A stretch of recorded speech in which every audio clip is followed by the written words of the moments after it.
প্রথম আমাগো বাড়িতে যাইতাছস, একটা প্রাইভেট কার তো নিলে পারতি। কিপটা বাসের সাথে করে নিয়ে যাইতাছস।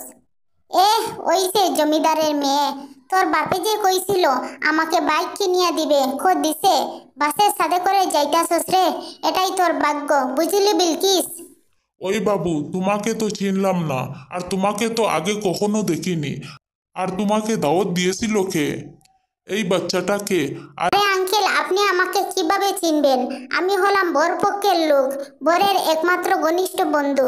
তুই কত বড় বাটপার! সুন্নতে কায়দার দাওয়াতে বরপক্ষ হইলি কে বে? হেই, কে কোথায় আসিস? দড়ি নিয়ে এটাকে বাঁধ।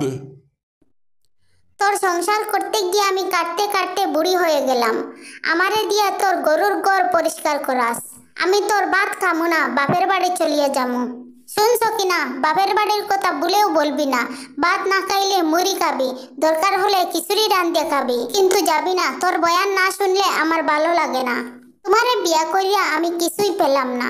পাশের বাড়ির বাইয়া তার বউরে প্রতিদিন গয়না দেয়, দামি শাড়ি দেয়, আর তুমি 2 টাকারও শাড়ি দিতে পারো না। এই সকিনা, মিথ্যা কথা বলবি না। এই নতুন শাড়ি কই পাইলি? সবই তো আমার টাকা দিয়ে কিনিয়ে দেই। আর পাশের বাসার আরেক ভাইয়ার কথা বললি, ওই ভাইয়া তো প্রতিদিন খাওয়ার আগে আর খাওয়ার পরে নিয়মিত করে বউরে বাটাম পিঠা করে।